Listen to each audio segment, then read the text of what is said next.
the channel, Trucker Rod and the S.E.E channel, and we are bunked down here at the Loves in Covington, Virginia. So before we get started, if you could like and subscribe to the channel, and if you could comment down below anything you want to discuss or talk about or ask. Helps get the algorithm going and pushing, of course, all these videos out. I like going live. It just saves doing all the downloading and editing later, and you get what you get with me. Real time and real discussions. So, oh yes, and we got a nice award back home for our detailing business. I do have a detailing channel. I've got to get back to putting the link to that YouTube channel, but we got best of 25 or something like that. So I posted that on that channel, and I'll probably put it over here on the community post here too. So with the detailing, once we hit the 1,000 subscriber, we are going to put together through Jack's Wax. We are going to put together a gift, what they call a mystery kit. So it's usually just a wash pail with random stuff mixed in it, detailing stuff. So we're gonna select a nice detailing kit to send out to that 1,000 subscriber. So we've been working on this, and this month, March, is our 2-year anniversary of starting this channel. So I'm pretty happy for that, and able to get out, discussions and anything out here on the road, along with the ride-along videos I've been recording, so I can always go back in later time and always go back and look at the areas I've traveled, and so can you. So as we're getting started here, I watch a few channels. As I came down, I had about just over a 10-hour drive today, where when I left the yard. So I want to give a shout out to a guy I've been following. He's like me. I sometimes can get in here and probably don't help my channel out with some of the F-bombs I drop, or maybe some of the stuff I don't sugarcoat. But Tommy over at Trucking Unfiltered, he dropped a video this weekend, and he paid off his truck and trailer. So he's been grinding at it and crushing it, even though he's got an older truck. But I don't recommend a lot of people to get out there and cut your teeth just buying a brand new truck. But there's a flip side to this discussion. But he has been working at it hard, keeping that truck going, fixing as much as he can on it, and he's making a good living. So kudos to him. That is a hell of an accomplishment when you can pay off your truck, and he's got a reefer trailer, so he's got them both paid off, no bank notes. He's out there really grinding away on it week in and week out, like I am. And another one I've been following and making their adjustment in the trucking industry is Nia over there at Roadrunner Nia on her channel. She had been with Prime for about 1.5 years. I popped in a few of her videos on and off over the last year. She has made a move out of Prime, and Prime is one of those companies where, like Hirschbach, you can do a lease purchase. Bay and Bay, you can do a lease purchase. I'm not sure. There's other companies out there that you can do that through, but these are some of the bigger ones. She left Prime basically, and I want to get into that. There's many facets to that. I left the company driving truck 3 different times, and those 3 times consisted of when the company screws with your pay, the payroll doesn't, your payroll check bounces like they, back in the late 80s, had a company, paper checks. When you got paid every Friday, you picked up your check when you brought the truck into the yard, because I drove locally, and took it down to the bank Saturday morning, and they bounced. There's nothing in their account. I had that happen again in 2002, and I had that again through COVID, where they were decreasing our pay, and really they were starting to scramble around our pay and how we were getting paid. It was cut and dry in the offer, with my contract and the offer letter, how things were going to get paid.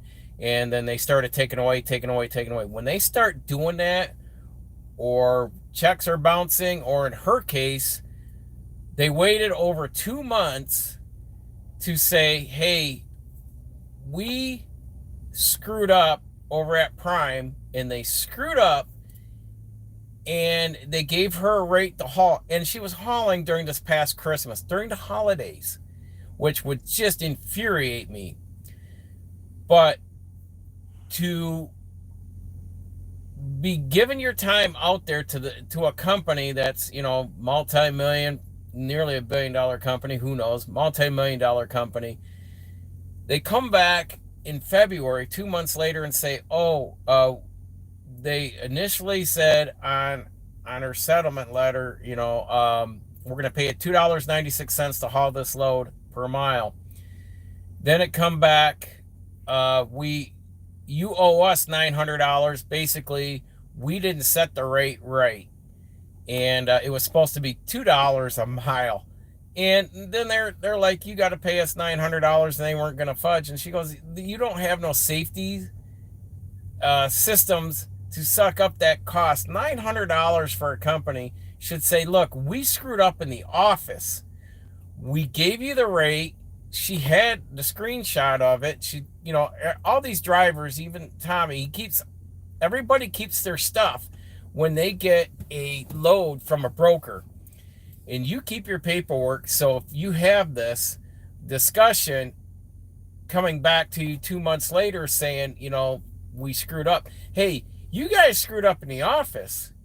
You guys make it right with whoever screwed it up, but it's not coming back. Dude, I agreed to this load. If I'd have known it was $2, I wouldn't haul it, and that's what she said.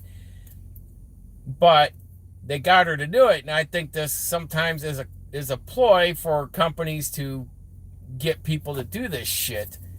And it's shady stuff out here with a lot of these companies, along with this brokerage, the brokers not being transparent, and that's what is that? Pink Cheetah Logistics are suing TQL, which is the second largest brokerage in America for brokering loads.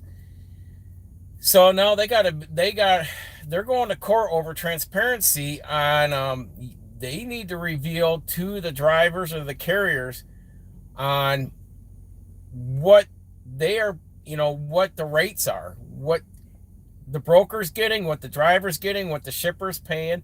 They need to have all that before TQL would just have the carrier just sign a paper and then state in the middle of that in small print, the waiver their right for any transparency.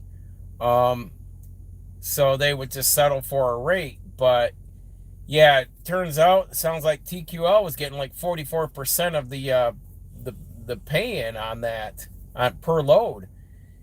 And that's quite a bit especially when a carrier, say you're an owner operator and you have your own authority, you are the carrier. So therefore you are, you're running on thin margins. And these brokers are making, I think they're just shady and dirty, in a sense. And there needs to be an investigation in this deeply. This is going to the Supreme Court on this, and I hope she wins. This company wins, And this transparency goes through because these brokers, yeah, I think there should be a cap on the brokers and say, look, no more than 5 or 10%. That's all you're going to get. Everything else is, the carriers out there, they're having to hot foot it when a broker contacts them, say, hey, I have a load. It's, a town over or a state over, and they got to drive. The wear and tear on their equipment, all the overhead fees of insurance on the truck, the maintenance on the truck, um, driving through inclement weather to go get that load, and then the broker's making more on the load than the carrier hauling the load. And most of the brokers are just sitting in behind a laptop doing nothing. And most of these guys never saw the inside of a truck a day in their life. And I think it's crap and it's garbage. And I just think the pendulum needs to swing, and it needs to go into the favor of the truckers. And I think all these big corporations, I think a lot of these corporations need to be investigated. There's too much monopoly going on with the mega carriers and these brokers, and it's just time to it's just time for trucking to go back into the individuals and limit these companies from growing so damn big, where they're manipulating the logistics, the freight, the shipping side of the freight, and being able to then say, well, hey, like someone like Swift, to be able to go in and just manipulate freight rates and all that, or even JB Hunt, because they can put I want to say a lesser paying guy in a bare bones truck to go out and pull freight, and just have a widespread of trucks everywhere and anywhere, and they'll pull it. They'll undercut a lot of these guys, and they'll haul this freight for next to nothing, because they'll make up for it on the next load or on the back end somewhere. So I'm just not a fan of mega carriers. My wife knows this. I said I would never haul for a mega carrier. I hauled for one big company, and they were assholes. They treat us like shit and never got a pay raise. And it was just there long enough to get my experience and get the hell out. And that was back in the 80s and 90s. I won't turn that corner again. Big companies are not the way to go. I would rather keep it like, we're a 5-6 truck fleet where I'm at, but I like to just be in a homey environment where everyone knows your name. And yeah, I wouldn't, with Nia, I wouldn't. She already knew. She said, "The hell with this," and she already knew she was exiting out of there. So I give her props for getting out of Prime. I wouldn't. I pass so many damn Prime trucks. It's freaking ridiculous how you can make money driving like 63 miles an hour down the road is far ridiculous. I think Prime can go shove it up their ass. But she has left Prime since that video came out. But she has left Prime, turned in her truck. She sold her car, and she has went and pooled her money together and bought a new 2026 Kenworth T680. So I told my wife, I said, now she's got me curious.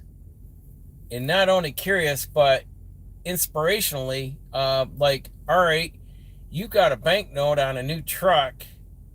Where do you go from here? What are you doing next? And so now it's like, wait for the next video. Where are we going next? And I just want to see. She's got a business plan, and she's been slowly laying it out. She wants to build a fleet up. Start with one truck, then two. She wants to eventually exit out of the truck, put a driver in it, and then get behind the desk and run her company. And props to it, because this is a female that has gone out. She has been trucking for some years, and young, and just signed her name on a banknote for a brand spanking new truck. So definitely she's going to be motivated.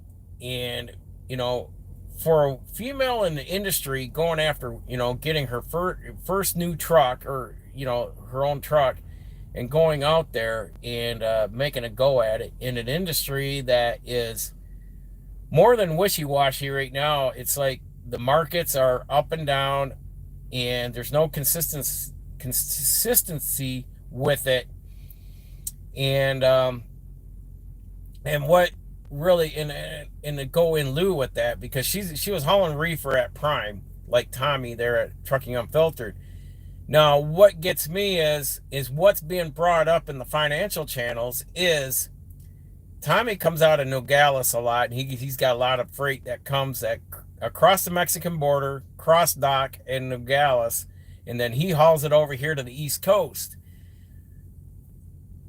Does that freight slow down or dry up by any means, or at least slow down when the tariffs kick in? And that's a discussion I like to have with him, is what is he hearing on his end down there? Is there going to be a slow up of produce, and especially automotive? But produce and automotive is what I'm hearing is going to be a slow up when the tariffs kick in. So a lot of people are front loading their inventory right now. We're seeing it where we're at, and we're already planning on that. Our inventory is going to dry up probably into the second quarter, or towards the end of it. I don't want to say dry up. Our inventory is going to go low.